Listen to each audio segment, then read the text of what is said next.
একদিন হযরত হানজালা রাদিয়াল্লাহু তাআলা আনহু রাস্তা দিয়ে হেঁটে যাচ্ছেন, আবু বকর পাশে বসা, তাকিয়ে দেখেন হানজালার চোখের পানি দাঁড়ি বেয়ে বেয়ে জমিন ভিজছে, হাঁটতেছে আর কাঁদতেছে।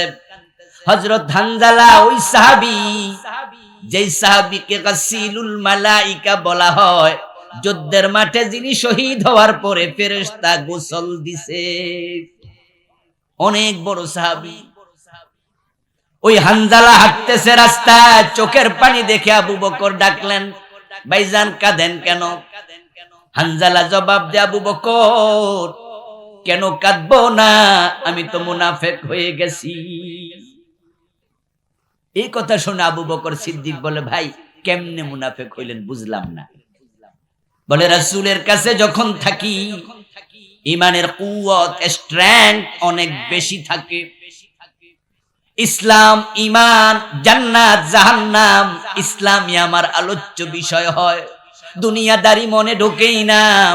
কিন্তু বাড়িতে আসলে বউয়ের ভালোবাসা, সন্তানের ভালোবাসা, ব্যবসা বাণিজ্য, চাকরি বাকরি দেখি অন্তরে উকি দেয়, তখন ঈমানের কুওয়াত রাসূলের দরবারে যা ছিল তা পাই না, অনেকটাই হীন হয়ে যায়, দুর্বল হয়ে যায়। এটা তো মুনাফিকি আমি বুঝেছি, তাই চোখের পানি আসছে। উপায় নাই, যদি আল্লাহ জাহান্নাম আমার দিয়ে উদ্বোধন করে।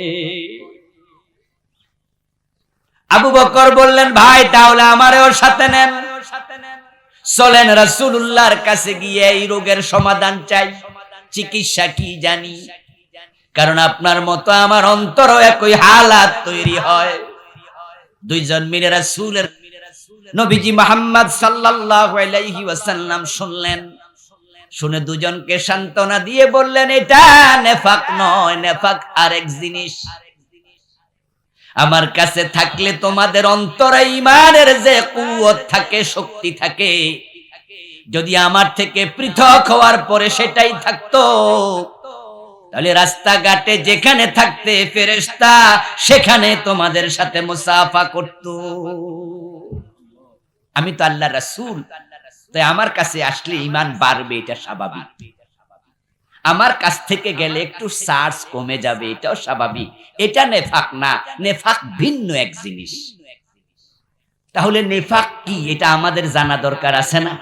সাহাবারা পর্যন্ত কনফিউজ হতেন যে এটা কি জিনিস, যেটার নামে আল্লাহ সূরা নাজিল করলো, যেটা থাকলে জাহান্নামে সবার নিচে ফেলাই দেবে, যেটা থাকলে ওই ব্যক্তিকে দিয়ে জাহান্নাম উদ্বোধন করবে, এটা কি জিনিস, এটা আমাদের জানতেই হবে। আমার বন্ধু, নেফাক কি? নেফাক হলো ইউদমিরুল ঈমান ওয়া ইউখফিল কুফর। ওই ব্যক্তি মুনাফিক, যেই ব্যক্তি ঈমান মুখে প্রকাশ করে আর ইসলামের বিদ্বেষ অন্তরে লালন করে। আপনাদের কাছে আমি প্রশ্ন রাখবো, আল্লাহর কোরআনের মধ্যে জিহাদ নামক একটা আলোচনা আছে না নাই? কি রে, কথা বলে না কেন লোকেরা? জিহাদের অধ্যায় আছে না নাই? জিহাদের নামে সূরাও আছে না নাই? সূরা সাফ জিহাদের নামে, সূরা তাওবা জিহাদের নামে, সূরা আনফাল জিহাদের নামে, সূরা মুহাম্মদ অপর নাম সূরা কিতাল। কোরআনে অনেকগুলো সূরা জিহাদের নামে। জিহাদের আয়াত সংখ্যা কোরআনে ডাইরেক্ট ইনডিরেক্ট 500। নবী মুহাম্মদ জিহাদ করেছেন 27টি যুদ্ধের সেনাপতি হয়ে। রাসূলের সকল সাহাবী ছিলেন মুজাহিদ। এবার বলুন তো, ইসলামের এই জিহাদকে জঙ্গিবাদ মনে করে এমন লোক বাংলাদেশেও আছে না নাই? মুখে বলে মুসলিম, কিন্তু জিহাদের কথা শুনলে কয় না, এটা বালা না। গত 15টা বছর জিহাদ নিয়ে খোলা মনে আলোচনা করার পরিবেশও ছিল না। শুধু জিহাদের কথা আলোচনা করে মামলা খেয়েছে, জেলে গেছে এমন আলেমও আছে না নাই? মুখে বলে মুসলিম, কিন্তু অন্তরে ইসলামের বিদ্বেষ লালন করে, তারা মুনাফিক। আমার আল্লাহ কোরআনে বলেন, ইযা উনজিলাত সূরাতুম মুহকামাতুন ওয়া যুকিরা ফীহাল কিতাল রাআইতাল্লাযীনা ফী কুলুবিহিম মারাদুন ইয়ানজুরুনা ইলাইকা নাযারাল মাগশিয়্যি আলাইহি মিনাল মাউত। ও প্রিয় নবী, আপনার সামনে যারা বসে আছে, কে মুমিন কে মুনাফিক বুঝবেন কেমনে? কলবের খবর তো আপনি জানেন না। অন্তরে তো রোগ আছে যাদের, কার আছে রোগ? আপনি তো কলবের মালিক না, আপনি জানেন না। আমি আল্লাহ জানাচ্ছি, একটা রোগের উদাহরণ আলামত হলো যখন জিহাদের আয়াত নাজিল হয়, জিহাদের আয়াত শুনে যাদের চেহারা কালো হবে তারা হলো মুনাফিক। কে বলতেছে? ও দোস্ত, কারণটা কি? কারণ হলো জিহাদ নামক ইবাদত এসেছে ইসলাম প্রতিষ্ঠার জন্য। জিহাদ নামক ইবাদত এসেছে অন্যায় প্রতিরোধের জন্য। যখনই জিহাদের দীক্ষা মুসলমান নেয়, অন্যায়কারী সমাজে অন্যায় করার সাহস করে না। যখনই জিহাদের সিদ্ধান্ত মুসলমান নেয়, ওই জমিনে ইসলাম বিরোধী কর্ম তৎপরতার চলে না। কারণ জিহাদের মানে হলো অন্যায় যেখানে, প্রতিরোধ সেখানে। অন্যায়কারীরা ভাববে সমাজে জিহাদ যদি এস্টাবলিশড হয়ে যায় তাহলে আমি অন্যায় করতে পারবো না। চাঁদাবাজি করতে গেলে 10 জন মিলে প্রতিরোধ করবে। বিচার আচার করতে যাইয়া ঘুষ খাইয়া বিচার উল্টায়া দেয়, এমন এলাকা আছে না নাই? যদি জিহাদ মানুষ শিখে তাহলে যেই অঞ্চলে টাকার বিনিময়ে বিচার উল্টায়, ওই এলাকার নেতারা এই সাহস আর করবে না।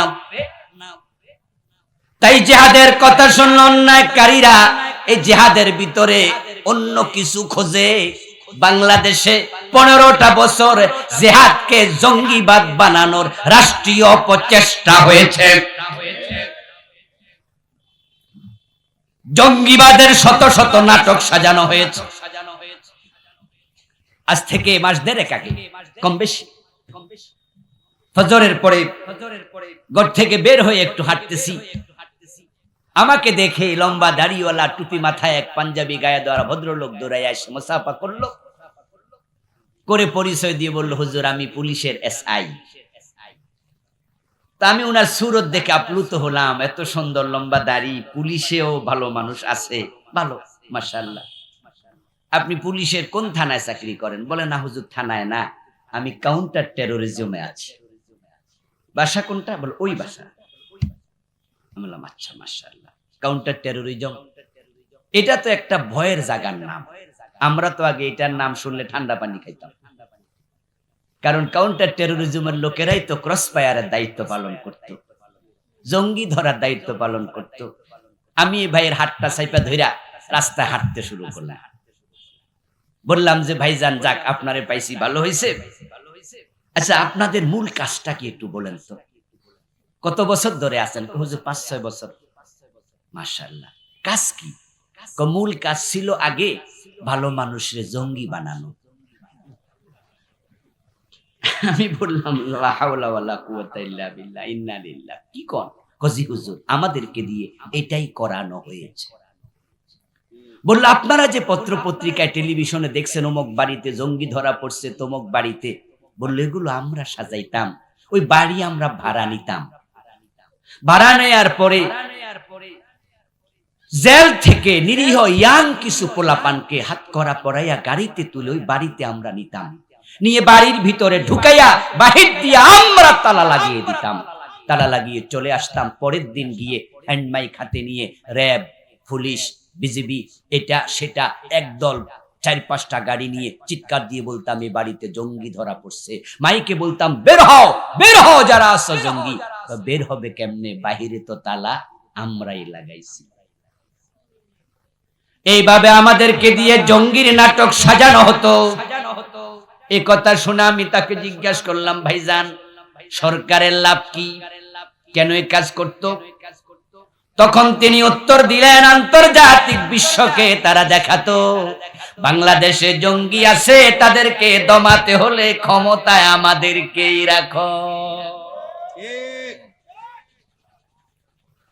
ও দোস্ত, লক্ষ্য করে দেখুন, জঙ্গিবাদ নামক যে নাটক, এটা আমরা আলেম ওলামাদের সাথে মিলাইয়া দিছে।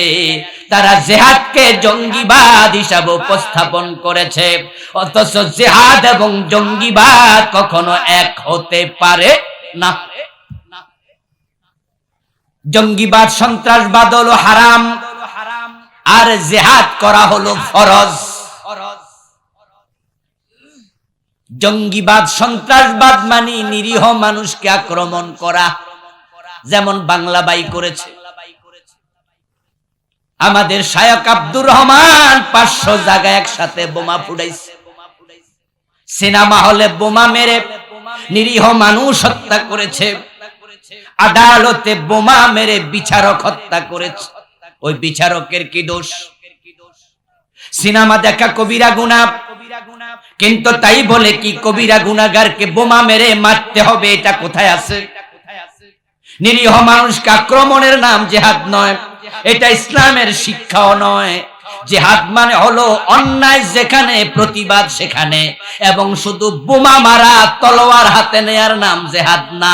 মুখে অন্যায়ের বিরুদ্ধে কথা বলা মুখের জিহাদ, কলম দিয়ে লেখা কলমের জিহাদ, সেমিনার সিম্পোজিয়াম করা বাক্যের জিহাদ।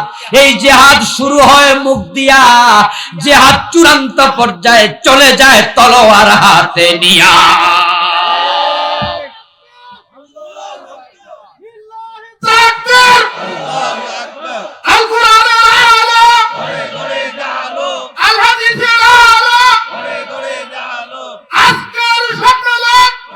আমার প্রিয় ভাইয়েরা, রাসূলুল্লাহ সাল্লাল্লাহু আলাইহি ওয়াসাল্লাম 27টি যুদ্ধে সেনাপতি ছিলেন। আপনাদের কাছ থেকে জানবো, যারা জানেন বলুন তো, রাসূল কি আক্রমণকারী ছিলেন না প্রতিরোধকারী ছিলেন? ইসলাম কখনো আক্রমণ শিখায় না। ইসলামের প্রথম মল্লযুদ্ধ সম্মুখ সমর যেটা, এটার নাম বদর। বদরের যুদ্ধে যখন 313 জন সাহাবী নিয়ে প্রিয় নবীজি গেলেন বদরের প্রান্তরে, আবু জেহেল আসলো 1000 কাফের নিয়ে। শুরুটা হয়েছিল সম্মুখ সমর, হাতে তলোয়ার নিয়ে।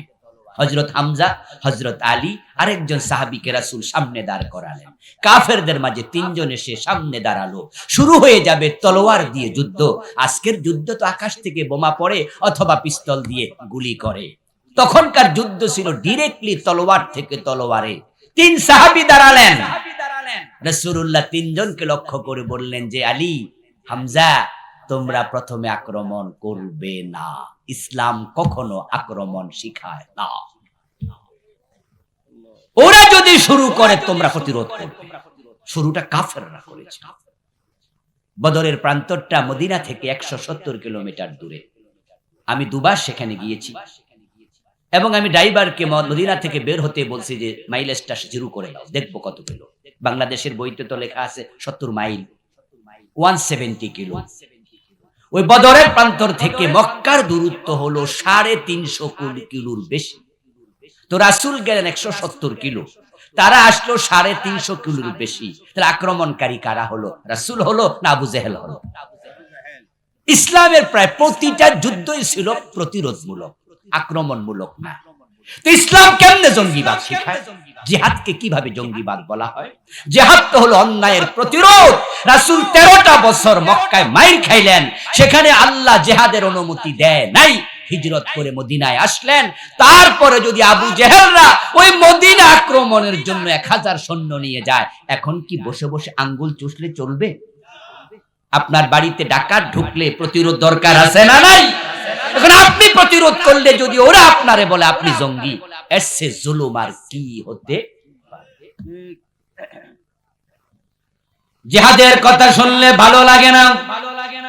এমন লোক যদি আজকের মাহফিলও থাকেন, তাহলে আপনার কলবের মাঝে একটা মুনাফিকি আছে, সাবধান।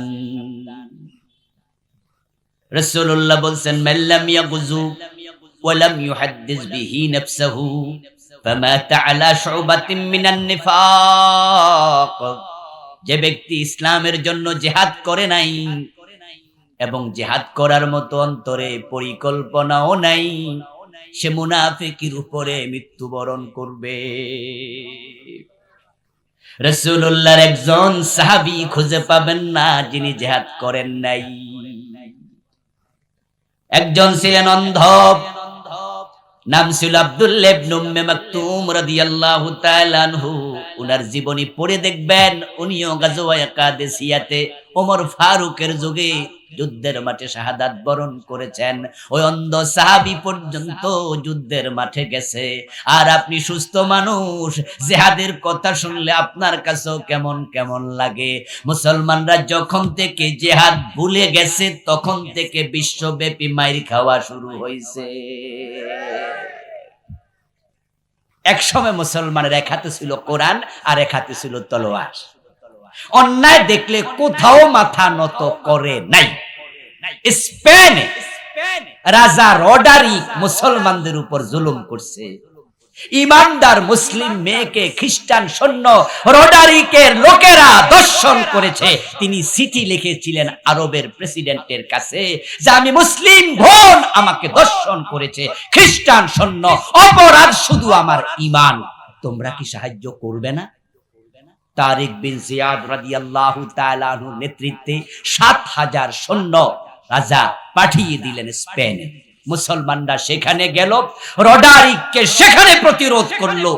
সে পালিয়ে গিয়েছিল, আল্লাহ পুরা স্পেন মুসলমানের হাতে তুলে দিয়েছিল। প্রিয় ভাইয়েরা, আজকে মায়ানমারে মুসলমান মেরে ফেলতেছে। কত লাখ মুসলমান পালিয়ে বাংলাদেশে চলে আসলো। তাম পৃথিবীতে মুসলিম রাষ্ট্রের সংখ্যা ৫৭টা, ওআইসির সদস্য তাকিয়ে আছে সবাই, প্রতিরোধ কেউ করে না। যদি স্পেনের মুসলমানকে হেল্প করার জন্য তারিক বিন জিয়াদ চলে যেতে পারেন ডিঙ্গি নৌকা দিয়ে, কোথায় আরব, কোথায় স্পেন? যাওয়ার জন্য কোন প্রাইভেট কার, বাস, হেলিকপ্টার কিচ্ছু ছিল না। আজকের মতো যন্ত্র চালিত নৌকা ছিল না। যদি বোট দিয়া ডিঙ্গি নৌকা স্পেন চলে যেতে পারে, পরমাণু অস্ত্রধর পাকিস্তান কোন দিকে তাকিয়ে আছে? ফিলিস্তিনের গাজা উপত্যকায় গত ৫ থেকে ৭ মাসে লাখ লাখ মুসলমানের রক্তে রঞ্জিত করে মহা শ্মশান গাজাকে বানিয়ে ফেলেছে। পৃথিবীর ২০০ কোটি মুসলমান তাকিয়ে আছে। সৌদির মতো টাকাওয়ালা দেশ আছে, পাকিস্তানের মতো পরমাণু অস্ত্রওয়ালা দেশ আছে, তুরস্কের মতো আধুনিক অস্ত্রে সজ্জিত প্রশিক্ষিত সেনাবাহিনী আছে। মুসলমান থাকতে অন্য মুসলমান মাইর খাবে, কারণ তারা জিহাদ ভুলে গেছে। জিহাদ ভুলে গেছে। আমার বন্ধু, জিহাদ যখন ভুলে যাবেন, নেফাক তখন অন্তরে ঢুকবে। ঈসা আলাইহিস সালাম কিয়ামতের আগে আসমান থেকে জমিনে নেমে আসবেন। ঈসা চতুর্থ আকাশে আছেন। রাসূল বলেছেন, যখন দাজ্জাল এসে পৃথিবীকে আবার অশান্ত করে ফেলবে, কুফরীর ছয় লাভ করবে, তখন দাজ্জালকে প্রতিরোধ করার জন্য ইমাম মাহদীর আত্মপ্রকাশ ঘটবে।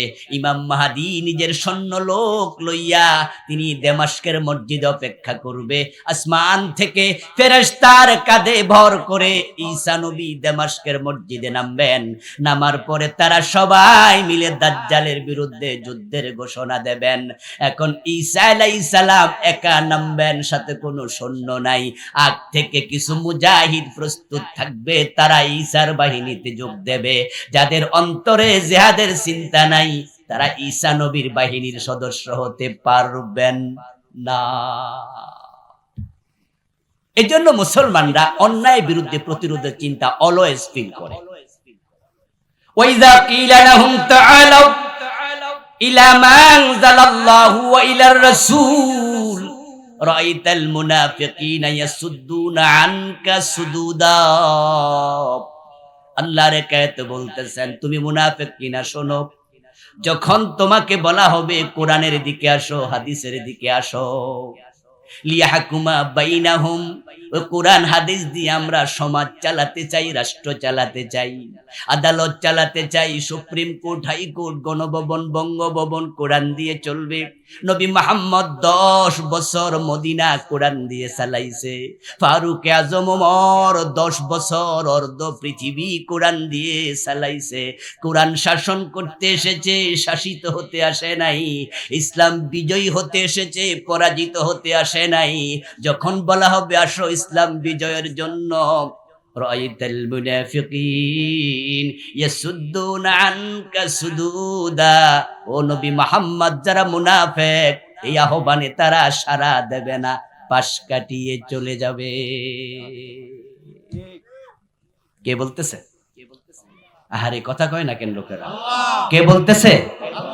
তাহলে মুনাফিক চিনবেন কেমনে? আপনি নিজ আত্মসমালোচনা করেন। কোরআন প্রতিষ্ঠার ডাক আসলে আপনার অন্তর থেকে সাপোর্ট আসে কি না? যদি না আসে, ইউ আর মুনাফিক, ইউ আর হিপোক্রাইট। মুনাফিক সেনার জন্য বিদেশ টিকিট কেটে যাওয়া দরকার নাই, পাসপোর্ট লাগাইয়া ভিসা লাগাইয়া আমেরিকা সৌদি আরব যাওয়া দরকার নাই। এখানেও আছে, আজকের মাহফিলে আছে। কোরআন প্রতিষ্ঠার দাওয়াত যদি আসে, আপনার অবস্থা আপনি কি তখন সাইডে যান নাকি সামনে যান? রাসূল যদি এসে মাত্র 1.25 লক্ষ সাহাবীকে সাথে নিয়া 23 বছরে জাহেলিয়াতের যুগ চেঞ্জ করে কোরআনের যুগ আনতে পারে, 53 বছরের বাংলাদেশ, 16 কোটি মুসলমান, এখানে কেন কোরআন প্রতিষ্ঠিত হলো না? এজন্য আপনি দায়ী কি না? নিজেকে প্রশ্ন করুন। আমরা তো ফার্মের মুরগি নই। ফার্মের মুরগির কাজ হচ্ছে সারাদিন খাবে, পেট বড় হবে, স্বাস্থ্য মোটা হবে, কয়দিন পরে মরে যাবে। আপনিও খাইলেন, দাইলেন, মোটা হলেন, পয়সাওয়ালা হলেন, নেতৃত্ব করলেন, কয়দিন পরে মরে গেলেন। কি শেষ নাকি? মোটেও নয়, মোটেও নয়। আপনি আল্লাহর খলিফা, আপনি আল্লাহর খলিফা। আপনার 30, 40, 50, 70 বছর জীবনের প্রতিটা মুহূর্তের হিসাব আল্লাহকেই দিতে হবে। আল্লাহ বলবেন কোরআন কেন দিয়েছি? তেলাওয়াত করে তাকে রাখার জন্য। কোরআন কি তাকের জন্য এসেছিল নাকি কোরআন দেশ চালানোর জন্য এসেছিল? কোরআনে আছে চোর ধরে হাত কেটে দাও। তুমি কি করেছো? কেটেছো? 53 বছরে কয়জন কাটছো? যে নবী মুহাম্মাদের উম্মত হয়ে গর্বে বুক ফুলিয়ে স্বীকৃতি দেন আমি নবী মুহাম্মাদের উম্মত, সে নবী মুহাম্মদ বলেছে আমার মেয়ে ফাতেমা চুরি করলে আমি ফাতেমার হাতও কেটেই দেব। হযরত ওমর নিজের ছেলে আবু শাহামা মদ পান করেছে, আবু শাহামাকে ছাড় দেন নাই, 80 বেত লাগিয়েছে। আপনাদের কাছে জানতে চাই, বাংলাদেশে মদ, গাঁজা, হেরোইন, ইয়াবা, ফেনসিডিল আছে না নাই? 80 বেত লাগাইছেন কয়দিন? তা আপনারা 92% মুসলমান নন, দাবি করেন কিভাবে? কিভাবে দাবি করেন? রাসূল তো 1.25 লক্ষ দিয়ে ইসলামের বিজয় করে ফেললো, আমাদের 16 কোটি হল, আমরা কেন পারলাম? আপনার আইডিওলজি আপনাকে চেঞ্জ করতেই হবে। বিষয়টা মনস্তাত্ত্বিক, বিষয়টা অন্তঃকরণের ব্যাপার। আপনার অন্তর ইসলামকে আপনি জায়গা দিয়েছেন কিনা সে প্রশ্ন। আল্লাহর দ্বীনের প্রশ্ন আসে, তখন আপনার অন্তর কোন দিকে যায়? যদি আপনার অন্তর স্ট্রেট আগায় যে ইয়েস আমিও আছি, তাহলে আপনি মুমিন। রাসূলকে আল্লাহ বলে যারা এভাবে বলবে না তাদের অন্তরে মুনাফিকি ঢুকেছে। বাংলাদেশটা আলহামদুলিল্লাহ, এটা যদিও ইন্ডিয়ার চারপাশ দিয়ে তারা আমাদের ঘিরে রেখেছে, অবস্থানগতভাবে আমরা কিছুটা নাজুক, কিন্তু একটা বিষয় আমার কাছে যেটা অনুমিত হয় সেটা হচ্ছে যে আল্লাহর স্পেশাল রহমত এ দেশের প্রতি আছে। 5ই অগাস্টের বিপ্লব তার একটা প্রমাণ। কারণ আমরা তো হতাশ হয়ে গিয়েছিলাম, ঠিক না? বাংলাদেশে যারা একটু চিন্তুক মানুষ আছে, একটু ভাবুক মানুষ আছে, তারা অনেকে হতাশ হয়েছে, আমিও হয়েছি। আরে আর কি জানি হয়। এবং যারা 15 বছর দেশ চালিয়েছে তারাও এতটা কনফিডেন্ট, তাদের বেড়ে গিয়েছিল কনফিডেন্ট লেভেল, যে ওরা বলেছে 15 বছর না, 2041 আরো 15, এখন তো 24 চলে। তারাও এতটা আত্মনির্ভরশীল, আত্মবিশ্বাসী হয়ে উঠেছিল। এবং তাদের তো সেকেন্ড নেতা বলছে কিসের আন্দোলন, এবছর না ও বছর, মানুষ বাঁচে কয় বছর, 2041 ভিশন ঘোষণা করেছে, করে তারা বুঝাইছে আমাদেরকে তোমরা সরাতে পারবে না। এবং ছাত্রদের আন্দোলন যখন শুরু হয় তখন তিনি বলেছিলেন যে তাদেরকে দমন করার জন্য আমাদের অমক যথেষ্ট। বলে নাই? কিসের সংস্কার, কিসের কোটা সংস্কার, রাজাকারের নাতিপুতি সর বেটা, কিসের সংস্কার? কথার মাঝে বোঝা গেছে তাদের এমন শক্তি কেউ সরাতে পারবে না। কিন্তু আমরা দেখেছি সব কিছু একবারে বালির বাদের মতো, ফানুসের মতো উড়ে গিয়েছে। এমন ভাবে উড়ে গেল যে রান্না করা খাবার খেয়ে পালানোর সময় মিলে নাই।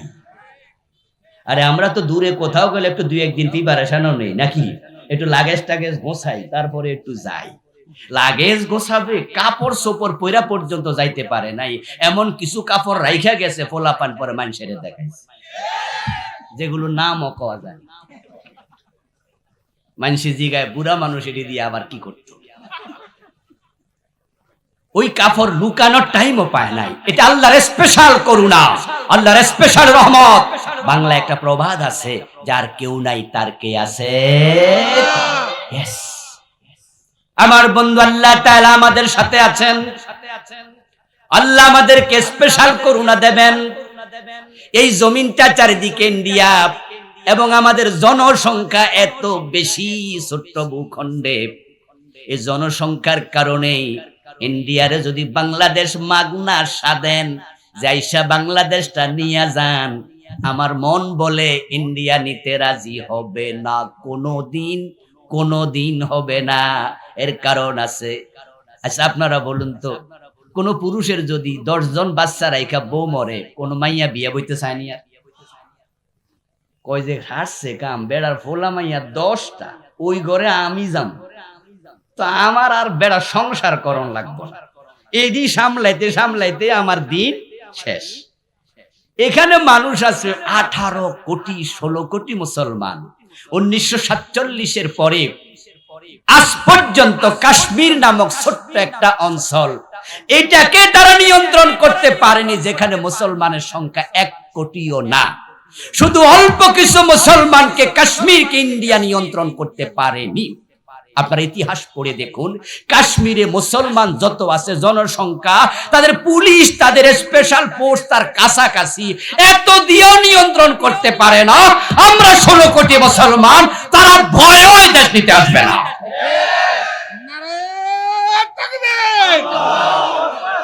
আমার প্রিয় ভাই, দেশটা আল্লাহ আমাদেরকে দিয়েছেন, এটা আমাদেরই থাকবে, বলেন ইনশাআল্লাহ। এখন কি করা দরকার? এখন আমাদের একটু আইডিওলজিক্যালি চেঞ্জ দরকার। সেটা হচ্ছে 53 বছর ক্ষমতায় কিন্তু ঘুরে ফিরে মুসলমানরাই, আলহামদুলিল্লাহ, বিএনপি ছিল, জামাত, আওয়ামী লীগ ছিল, জাতীয় পার্টি ছিল, যেই ছিল প্রধানমন্ত্রী মুসলিম, এখানকার প্রেসিডেন্ট মুসলিম। কোনো হিন্দু প্রধানমন্ত্রী হয়নি, হওয়ার সম্ভাবনাও নাই। কোনো ইহুদি, বৌদ্ধ, খ্রিস্টান হয়নি, হওয়ার সম্ভাবনাও নাই। আলহামদুলিল্লাহ, ঘুরে ফিরে যেহেতু ক্ষমতাটা আমাদের হাতে আছে, মুসলমানের হাতেই থাকবে। আগামীবার যারা আসবে তারা মুসলিম হবে, ঠিক কিনা? তখন আমরা যদি একটা জায়গায় আসতে পারি, ডক্টর কামালের লিখায় সংবিধান পূর্ণতা দিতে পারেনি, শান্তি দিতে পারেনি, সমৃদ্ধি দিতে পারেনি, বরং ওই জায়গাতে যদি কোরআনটাকে ঢুকিয়ে দিতে পারি আমরা, চোর ধরে হাত কাটার আইন কেন করা হবে না? আমরা তো চুরি কেউ পছন্দ করি না, হাত কাটা শুরু হোক, চুরি বন্ধ হোক, দেশের টাকা পাচার যদি বন্ধ হয়, সোনার বাংলা হতে 2 যুগ লাগবে না।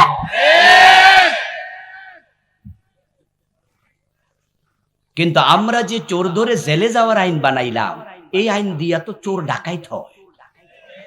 কারণ যেই চোর জেলে ঢোকে 6 মাস থাকে, বের হওয়ার সময় সে আল্লাহর ওলি হইয়া বাইর হয়। বরং ওইখানে সৎসঙ্গে স্বর্গবাস, অসৎ সঙ্গে সর্বনাশ। ওখানে সে যাইয়া ব্যাংক ডাকাতের লগে দেখা হয়।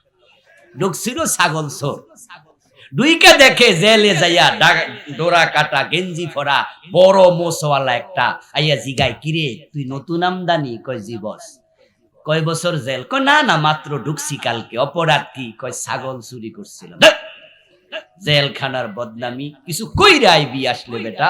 বস আপনি কি করছেন? কয় ব্যাংক ডাকাতি করতে গেছিলাম, ধরা খাইছি, কপাল মন্দ, না হয় 1 রাতেই কোটিপতি। কথা তো ঠিক।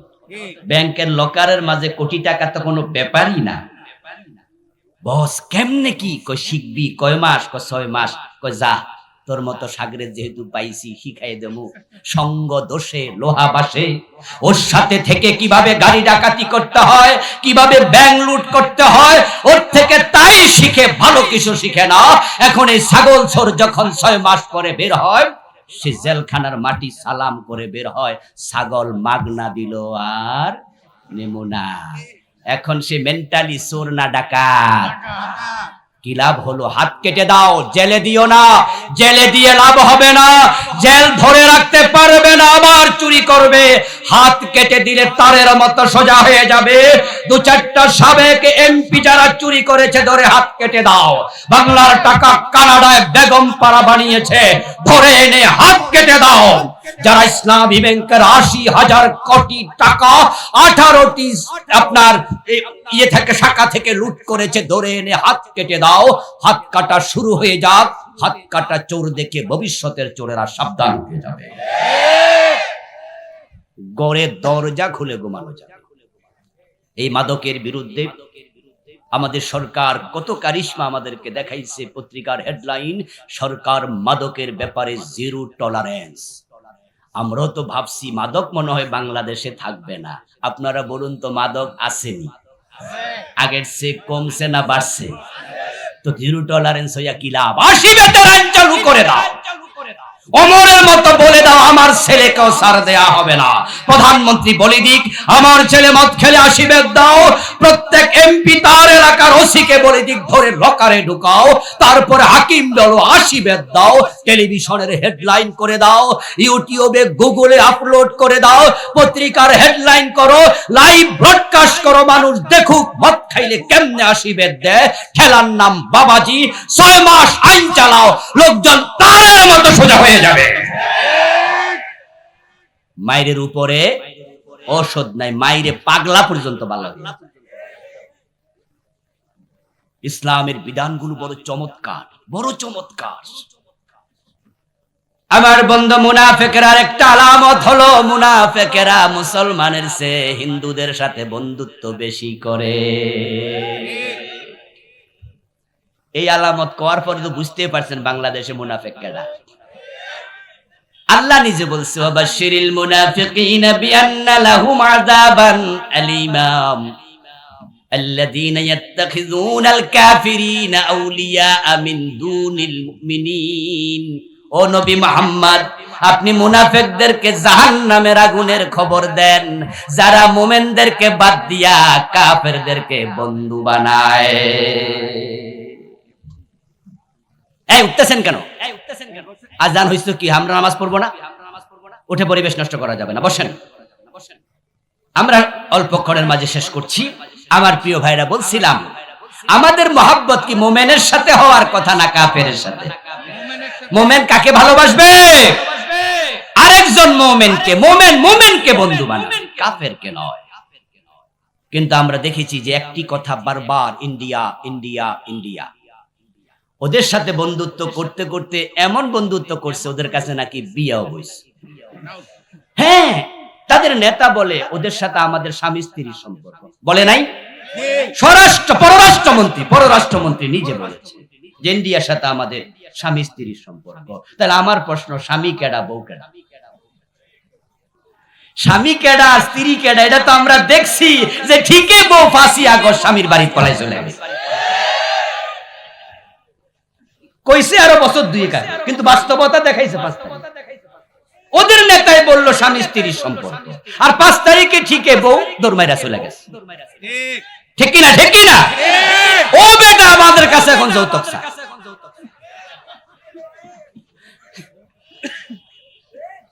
ও বেটা বাংলাদেশে ধমকায়, এটা কয় সেটা কয়, কি মানি মনে হয় যেন আমাদের কাছে যৌতুক দাবি করতেছে।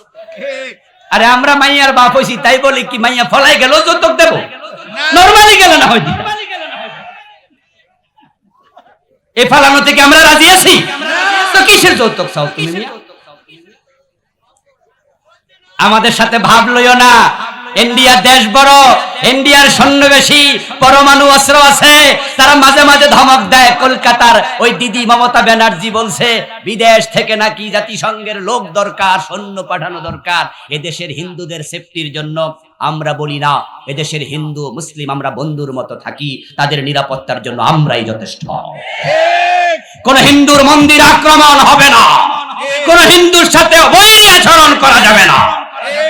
আমরা এক বাজারের খরচা খাই, আমরা একসাথে থাকি। আবহমান কাল থেকে শত সহস্র বছরের ইতিহাস, বাংলাদেশে সাম্প্রদায়িক দাঙ্গার ইতিহাস নাই। বরং ইন্ডিয়ার দিকে দেখো, সেখানে মুসলমানের মসজিদ ভেঙে ফেলে। তোমরা যারা আমাদেরকে সাম্প্রদায়িক বলে, দাঙ্গাবাজ বলে উস্কানি দিয়ে জাতিসংঘের সৈন্য তালাশ করছো, তোমাদের দেশে গরু জবে করার কারণে মুসলমান হত্যা করা হয়। তোমাদের মুখে সাম্প্রদায়িক সম্প্রীতির কথা মানায় না। ভয় দেখাচ্ছ কাদেরকে? আমাদেরকে। আমরা 18 কোটি মানুষ, 36 কোটি হাত। তোমাদের অনেক কিছু আছে, আমাদের ঈমান আছে। ঈমানদার আল্লাহ ছাড়া কাউকে ভয় পায় না।